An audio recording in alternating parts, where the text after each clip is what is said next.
온 땅의 주인 되신 주님이 내 이름 아시며 사랑만 돌보네.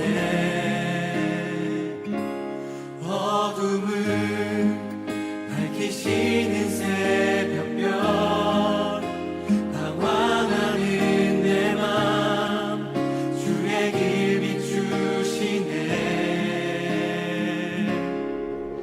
나로 인함이 아닌 주가 행하신 일로 나의 행함이 아닌 오직 주로 인하여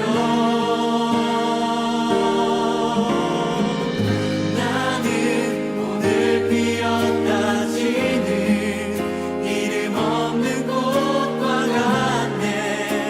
바다에 있는 파도 안개와 같지만 주는 나를 붙드시고 부르짖음 들으시며 날 귀하다 하시네.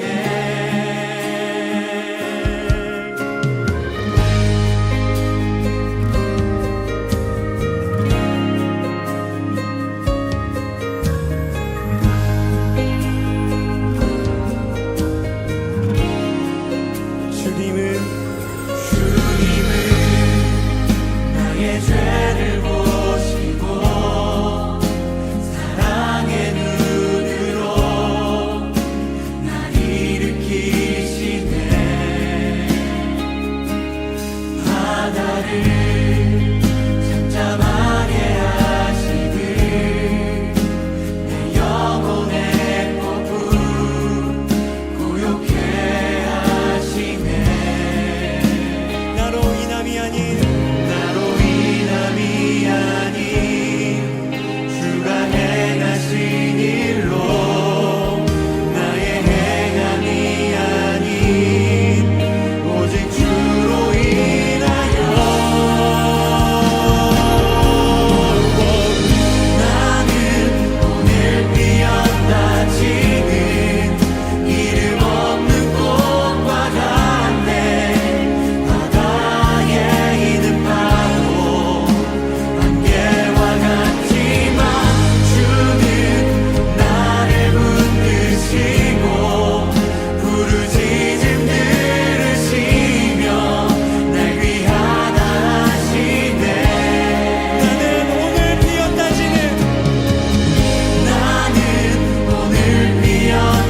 지는 이름 없는 꽃과 같네.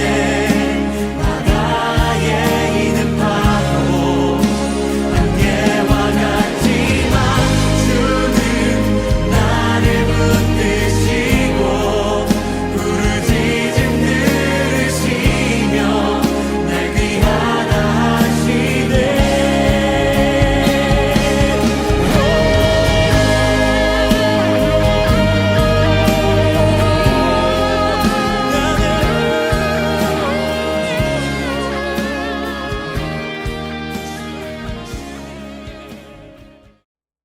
사랑의 주님 감사합니다.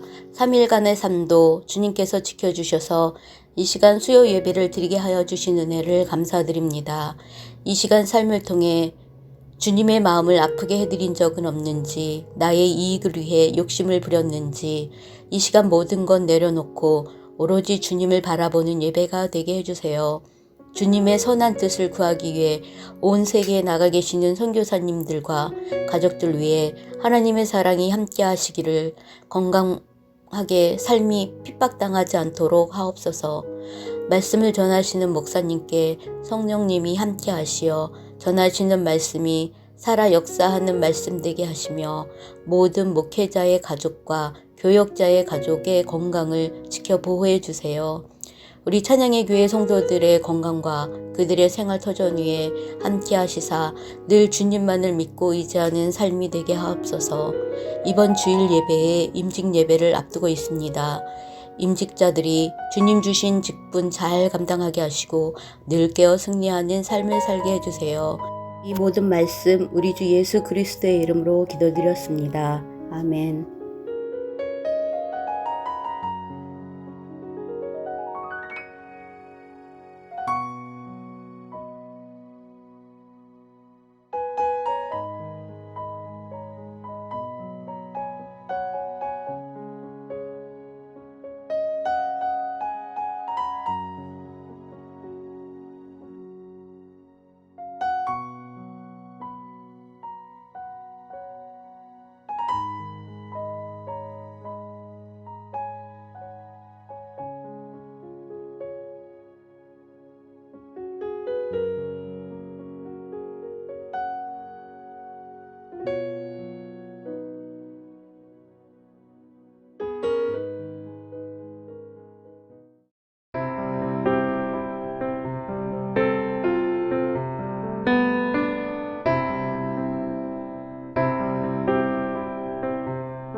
주님 말씀하시면 내가 나가리다.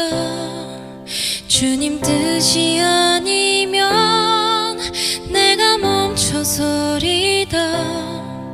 나의 가고 서는 건 주님 뜻에 있으니 오 주님 나를 이끄소서. 주님 말씀하시면 내가 나가리다. 주님 뜻이 아니면 내가 멈춰서리다. 나의 가고 서는 건 주님 뜻에 있으니 오 주님 나를 이끄소서. 뜻하신 그곳에 나 있기 원합니다. 이끄시는 대로 순종하며 살리니 연약한 내 영혼 통하여 일하소서. 주님 나라와 그 뜻을 위하여 뜻하신 그곳에 나 있기 원합니다. 이끄시는 대로 순종하며 살리니 연약한 내 영혼 통하여 일하소서.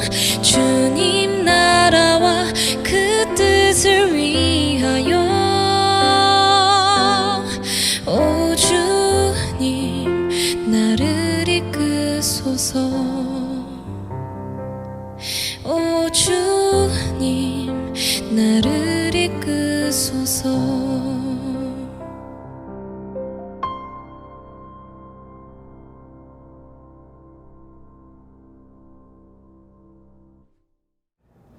오늘 수요일에 배우신 우리 성도님들을 축복합니다. 지난 시간부터 이제 말라기서를 같이 나누는데요. 오늘은 말라기서 2장을 같이 보면서 은혜를 나누기를 원합니다. 미국의 유명한 신문 왕이라고 불리는 윌리엄 랜돌프 허드슨이라는 사람이 있습니다. 이 사람은 언론이자 동시에 고미술품을 수집하는 고미술 수집관이었대지요. 그 사람이 수집했던 그곳에 수많은 사람들이 관광객들이죠. 방문을 하는 관광지가 되기도 했는데 어느 날 허스트가 유럽의 그 왕가에서만 사용되었다고 하는 신기한 도자기 하나가 탐이 났어요. 그래서 그 유럽의 여기저기를 돌아다니면서 그 도자기의 자취를 추적했답니다. 얼마의 돈을 내고라도 그 도자기를 소유하고 싶은 열망 때문에 그 허스트는 여러 해 동안 힘을 들이고 노력을 다하면서 찾아다니게 되는 겁니다. 그런데 어느 날 그 도자기는 벌써 언론인 출신인 미국의 어떤 사업가가 오래전에 사갔다고 하는 정보를 입수하게 되는 겁니다. 그래서 그 호스트가 그 사람이 누구인가 하고 찾아다니게 되는데 그렇게 오랫동안 열심히 찾아다녔답니다. 그런데 나중에 알고 보니까 그 도자기를 산 사람은 바로 호스트 자신이었다는 것을 알게 되었습니다. 이미 자신이 오래전에 그 도자기를 사서 가지고 있었는데 그 도자기가 자기의 창고에 있는 것을 알지를 못했다는 거예요. 아주 그 어마어마한 값어치가 나가는 그 귀한 보화를 사서 자기 집 구석에 두고는 그 보화가 자기에게 있다고 하는 사실조차 까마득하게 잊어버리고 그것을 찾아서 헤매는 모습. 그 사람을 보면 참으로 어처구니가 없다고 이렇게 얘기해 볼 수가 있습니다. 오늘 이 시간에 말라기 말씀을 통해서 한번 이런 것을 한번 생각을 해보려고 하는데요. 즉 우리는 우리의 모습을 지금 바로 보고 있는가 하는 것입니다. 여러분은 어떻습니까? 여러분의 자신의 모습을 바로 보고 있다고 생각하십니까? 말라기 선지자가 활동하던 시절 하나님은 그 이스라엘 백성들에게 그 심판의 메시지를 선포하십니다.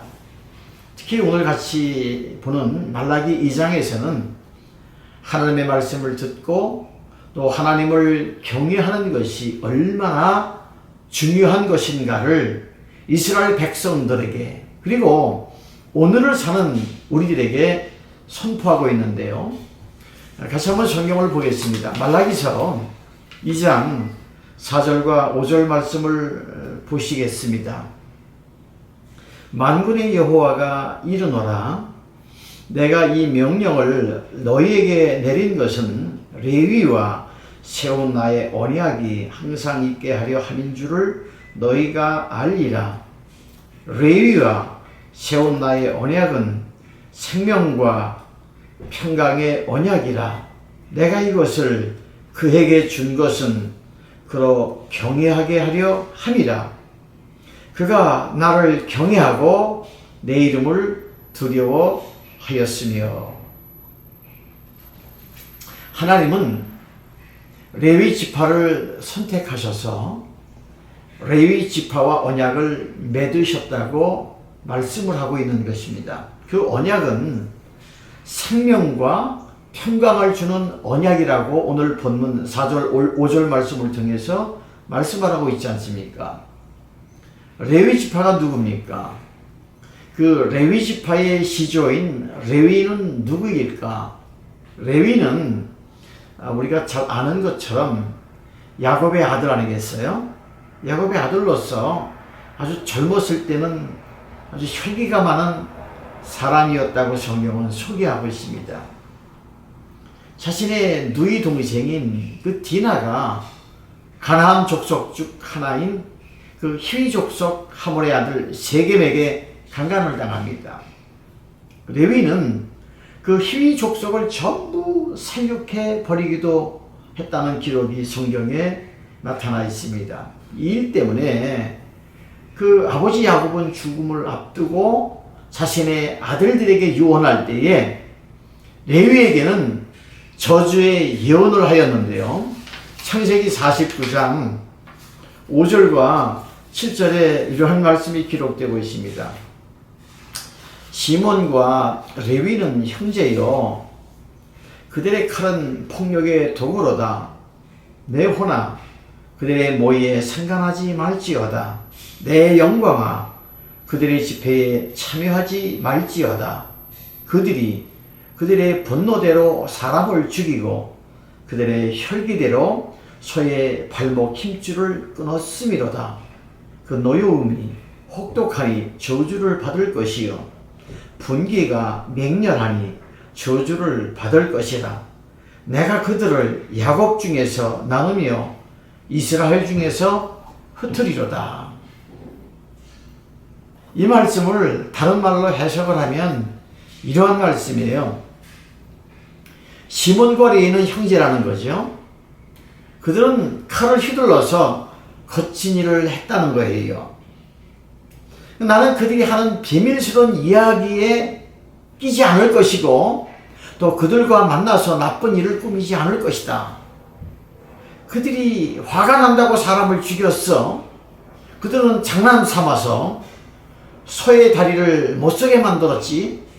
노여움이 심하고 지나치게 잔인해서 그들에게 저주가 있을 것이다. 나는 그들을 야곱 지파 중에서 나눌 것이다. 이스라엘 모든 지파 가운데에 흩어놓을 것이다. 이런 말씀이에요. 아버지가 유언하면서 자식에게 이러한 말씀을 남기는 거예요. 이게 무슨 말씀이죠? 레위는 저주를 받아서 흩어지라고 하는 것 아니겠습니까? 즉 레위의 후손들은 저주받은 인생이 될 것이라는 것, 이러한 뜻입니다. 시몬과 함께 레위 후손이 이렇게 저주를 받게 된 것은 그 레위 동생, 좀 전에 말씀을 드린 것처럼 그 디나가 세겜에게 강간을 당했을 때에 아버지 야곱의 말을 따르지 않고 자신에게 복수했기 때문에 너희가 저주를 받을 것이다. 이 일로 시몬과 레위는 그 아버지 야곱의 미움을 사게 되었고 결국 저주를 받기까지 되었어요. 레위와 함께 저주를 받은 시몬의 후손들은 이제 모세가 임종할 때에 각 지파를 축복하는 자리에서 그 이름이 빠지게 됩니다. 그리고 바벨론 포로 이후에는 시몬이라고 하는 이름이 언급되지 않은 것을 우리가 볼 때에 야곱의 저주대로 흩어지는 신세가 되고 말았다는 것을 우리가 볼 수가 있는 것입니다. 그런데 레위 후손들은 어떻게 되었을까? 그 말씀이 말라기서 2장 5절에 보면 하나님께서 레위와 생명과 평강의 언약을 세웠다고 이렇게 말씀을 하고 있어요. 야곱의 저주와는 다르게 레위 후손들은 저주가 아닌 복의 자리로 바뀌어지는 거죠. 그 이유가 어디 있을까? 그 말씀의 비밀은 출애굽기 32장을 통해서 우리가 설명할 수가 있는데요. 모세가 십계명을 받으러 이제 산에 올라간 후에 오랜 시간 동안 모세가 내려오지 않잖아요. 근데 밑에 있던 이스라엘 백성들은 금 송아지를 만들어서 그 우상에게 숭배를 합니다. 이제 후에 모세가 산에서 돌아와서 이 모습을 보고서는 백성들을 심판하기 위해서요, 백성들에게 누가 하나님 편에 서겠는가? 이렇게 물었습니다. 그때 하나님 편에 서기 위해서 나온 사람이 있었는데 그들이 바로 레위의 후손이었습니다. 모세는 레위 후손들에게 이렇게 말하고 있는데요. 그 말씀이 출애굽기 32장 28절에서 29절에 이런 말씀이 기록되고 있습니다. 레위 자손이 모세의 말대로 행하여 옛날에 백성 중에 3,000명가량이 죽임을 당하니라. 모세가 이르되 각 사람이 자기의 아들과 자기의 형제를 쳤으니 오늘 여호와께 헌신하게 되었느니라. 그가 오늘 너희에게 복을 내리시리라. 레위 지파가요, 하나님 편에 서는 거예요. 하나님 편에 헌신했습니다. 그래서 하나님께서 레위 지파에게 복을 내리실 것으로 모세가 말하고 있는 겁니다. 한번 보십시오. 레위는 아버지로부터 저주를 받아요. 그런데 그 레위 후손들은 하나님 편에 숨으로 말미암아 하나님의 복을 누리게 되는 겁니다. 레위가 받은 복은요, 하나님과의 언약을 맺은 지파가 되었다는 것, 그렇게 말씀을 드릴 수가 있습니다. 그래서 레위 지파가 하나님 앞에 계속해서 바른 신앙의 모습을 보여줄 때에 하나님은 레위를 통해서 이스라엘 전체의 그 생명과 안전을 지켜주시겠다고 언약을 맺어주시는 겁니다. 소위 레위 지파가 제사장 지파가 된 것입니다. 뭐 처음부터 제사장 지파가 아니에요. 아버지로부터 저주를 받았고 모세로부터 축복을 받았는데 그로 인하여서 레위 지파가 그 후손이 제사장의 지파가 되는 겁니다. 그래서 말라기서 2장 1절을 보면 이러한 말씀이 기록되고 있어요. 너희 제사장들아, 레위 지파들에게 말씀하는 거죠. 이제 너희에게 이같이 명하노라, 이렇게 하나님께서 말씀하고 있는 것을 볼 수가 있습니다. 그런데 하나님께서는 제사장들에게 심판의 말씀을 하고 계시는데 그 말라기 선지자의 입을 통해서 제사장들, 그 레위 지파의 후손들에게 심판의 말씀을 해주시는데요. 어떤 심판인가 하면 그것이 2장 2절에 그렇게 기록되어지고 있습니다. 제가 다시 말씀을 읽을게요. 만군의 여호와가 이르노라. 너희가 만일 듣지 아니하며 마음에 두지 아니하며 내 이름을 영어롭게 하지 아니하면 내가 너희에게 저주를 내려 너희의 복을 저주하리라. 내가 이미 저주하였나니 이는 너희가 그것을 마음에 두지 아니하였노라. 하나님께서요, 제사장들에게 저주를 내리시겠다고 말씀하십니다. 그들에게 주셨던 복을 저주하시겠다고 말씀하시는데 뿐만 아니라 3절에 더한 말씀을 하시는데요. 3절 말씀을 보겠습니다. 보라, 내가 너희의 자손을 꾸짖을 것이요 똥, 곧 너희 절기 희생의 똥을 너희의 얼굴에 바를 것이라. 너희가 그것과 함께 제하여 버림을 당하리라. 이게 무슨 말씀입니까? 레위 지파 그 후손들의 얼굴에 똥칠하겠다고 하는 것입니다. 하나님 앞에 바치려고 가져왔던 그 희생 제물들의 똥을 얼굴에 바르겠다고 말씀하시는 거예요. 참으로 수치스러운 말씀 아니겠습니까? 하나님께서 왜 그런 말씀을 하셨을까? 왜 하나님은 직접 언약을 맺으시고 또 복을 주신 레위 지파에게 저주를 내리며 이러한 수치스러운 말씀을 하실까? 그것은요, 그 레위 지파의 제사장들이 하나님의 말씀을 듣지 않고 그 말씀을 마음에 두지 않았기 때문에 하나님께서 똥칠하겠다는 거예요. 레위 지파 제사장들은요, 하나님의 말씀을 듣지도 않았습니다. 그리고 하나님을 마음에 두지도 않았습니다. 더욱이 하나님의 이름을 영어롭게도 하지도 않았습니다. 겉모습은 하나님을 섬기는 사람들의 모습을 하고 있었는데, 그런데 실제로는 하나님의 말씀을 듣지도 않고 하나님을 마음에 모시지도 않고 하나님의 영광을 위해서도 살지 않았다는 겁니다. 레위 지파 제사장들은 어떠한 족속들이죠? 하나님의 사명을 받은 제사장들입니다. 그럼에도 그들은 하나님으로부터 저주를 받아요. 껍데기만 제사장이에요. 하나님의 말씀을 듣지도 않은 하찮은 신앙생활의 모습을 보이고 있었다는 겁니다. 하나님이 경고하셨어요. 이것이 오늘 우리에게 주시는 하나님의 말씀, 또 경고입니다. 우리 그리스도인들이 겉모습만 크리스찬이고 속 모습은 세상과 전혀 차이가 없다면 하나님은 우리를 향해서도 레위 지파의 제사장들에게 내렸던 저주를 우리들에게 하지 않으실까? 이 말씀을 통해서 우리는 이 말씀을 경고로 받아야 되는 겁니다. 음식에는, 우리가 먹는 음식에는 종류에 따라서 가장 맛있게 느껴지는 온도라고 하는 것이 있답니다. 예를 들면 물 맛은 뭐 수돗물이 됐든 약수터의 물이 됐든 섭씨 13도, 화씨로 얘기하면 화씨 55도일 때 가장 맛있다고 합니다. 그래서 깊은 우물의 물이 시원하고 맛있게 느껴지는 이유는 역시 그 온도가 섭씨 13도에서 15도를 유지하기 때문에 다른 물보다 그 우물에서 푼 그 물맛이 그렇게 좋다고 느껴진다는 겁니다.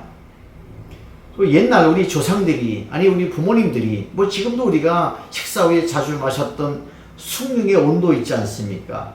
그 숭늉의 온도가 언제 때 제일 맛이 있느냐면 섭씨 70도, 화씨로 얘기하면 158도일 때가 딱 적합한 온도입니다. 그때 그 온도 때 숭늉을 마실 때 제일 시원한 맛을 느낀답니다.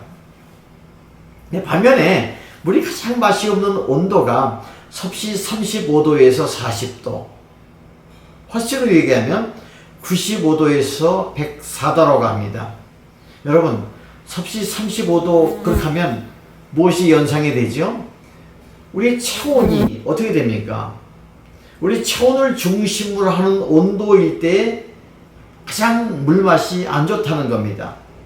커피에도에 맛의 온도가 있답니다. 물론 거기에는 뭐 향도 있지만 그 커피에는 일반적으로 맛의 온도가 있는데요.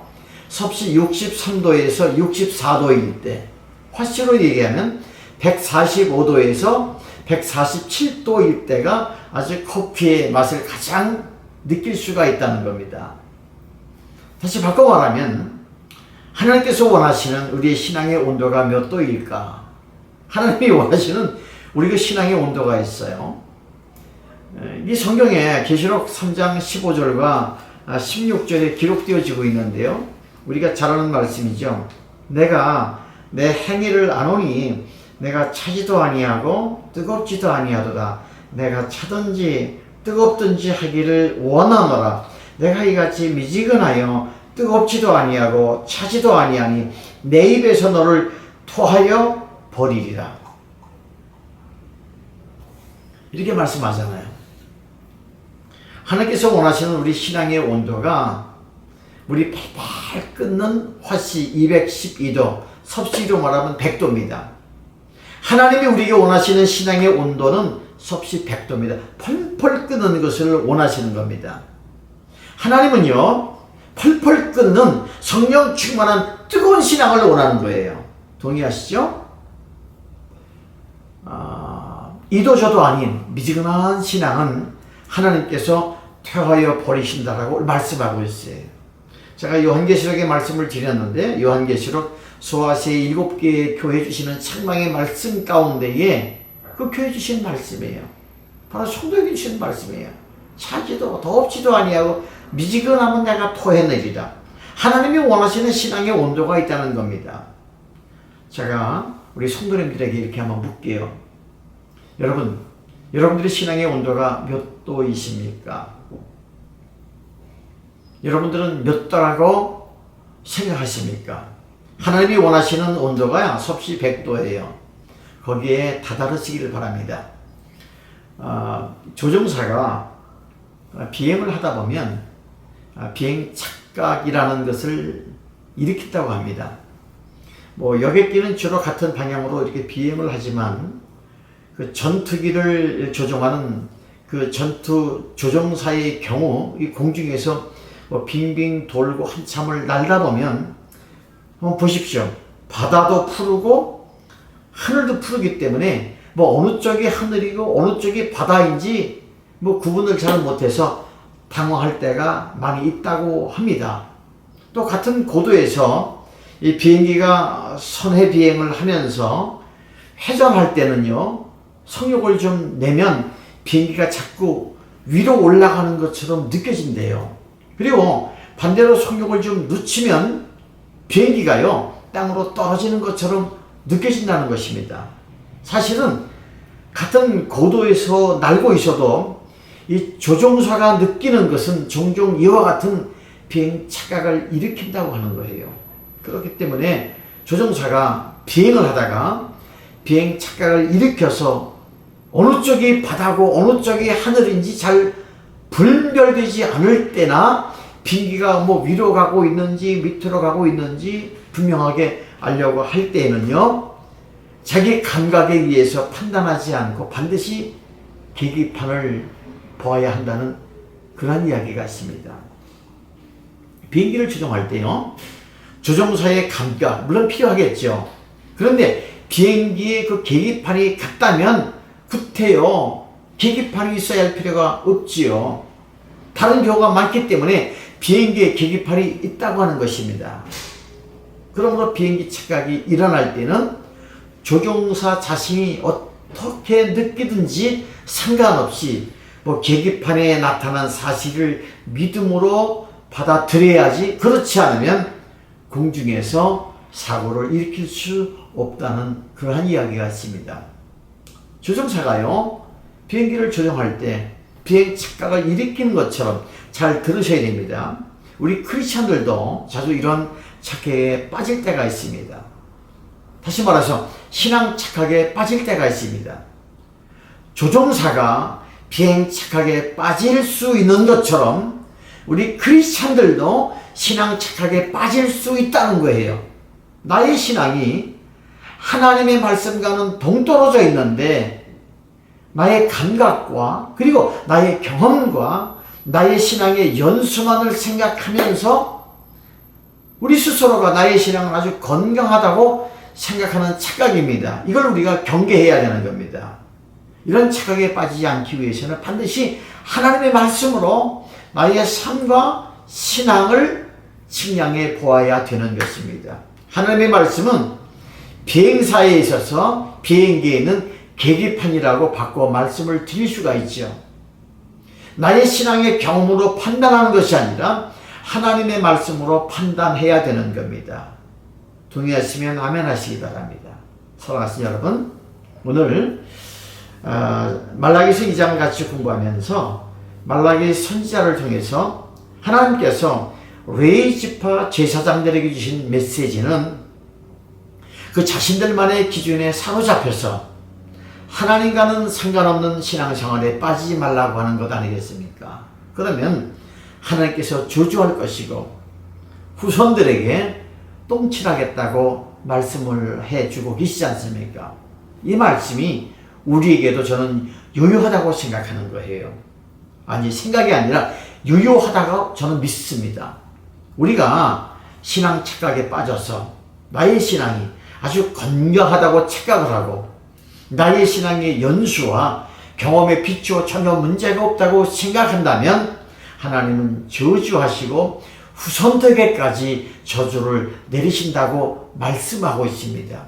이걸 우리 스스로에게 경계해야 되는 겁니다. 우리가 빠질 수 있는 위험이 바로 스스로 건강한 크리스찬이라고 착각하는 것, 신앙 착각에 빠지는 것. 그러니 우리 모두가 이런 착각에 빠지지 않도록 우리가 조심해야 되는 겁니다. 우리가 잘 아는 고린도전서 10장 2절에 이런 말씀이 기록되어 있지 않습니까? 손줄로 생각하는 자는 넘어질까 조심하라. 제가 한번 따라하겠습니다. 손줄로 생각하는 자 넘어질까 조심하라. 이렇게 말씀하고 있습니다. 스스로 우리 자신의 상황을 늘 돌보면서 우리 신앙 한번 점검해 봐야 됩니다. 하나님의 말씀으로 나를 점검해 봐야 됩니다. 물론 우리 경험도 굉장히 중요해요. 연륜도 굉장히 중요합니다. 자신에게 오는 영감도 굉장히 중요합니다. 그런데 우리는 하나님의 말씀이 우리의 신앙의 계기판이다. 오늘 하루 하나님의 말씀을 더욱 가까이 하시고 하나님을 늘 마음에 모시고 하나님의 이름을 늘 영광스럽게 하며 하나님께서 주시는 커다란 복과 은혜를 누리는 저와 우리 모든 성도님 되시기를 주의 이름으로 축복합니다. 같이 기도하시겠습니다. 하나님, 지난 시간에 이어서 오늘 말라기서 2장을 같이 나누었습니다. 제사장 지파인 레위 지파가 하나님의 말씀을 거스려 그 지파가 저주를 받아 그 후손들의 얼굴에 똥칠을 한다는 하나님의 무서운 경고의 말씀을 듣게 되었습니다. 왜 그랬을까요? 자기의 시각으로 또 자기의 경험으로 자기의 연륜으로 시대 상황에 맞추어서 하나님을 쫓아가다가 그러한 저주를 받는 모습이 우리에게 경고가 되어지는 것을 알 수가 있습니다. 하나님 아버지, 오늘 이 주시는 말씀을 통해서 레위 지파에게 주신 말씀이 나에게 주시는 말씀이요 경고인 것을 알게 해 주시옵소서. 우리의 신앙을 하나님의 말씀에 굳게 서나갈 수 있도록 하나님 우리를 굳건하게 붙잡아 주시옵소서. 예수님 귀한 이름으로 기도합니다. 아멘. 이 시간은 우리가 중보하는 시간입니다. 이제 화면에 있는 중보의 기도의 제목을 위해서 같이 기도하시고 기도가 마치시면 그 자리에서 주님 가르쳐 주신 기도로 마치고 남은 3일 동안도 주 안에서 승리하시고 돌아오는 우리 임직신 예배의 기쁨으로 같이 만나기를 주 이름으로 축복합니다. 할렐루야, 감사해요.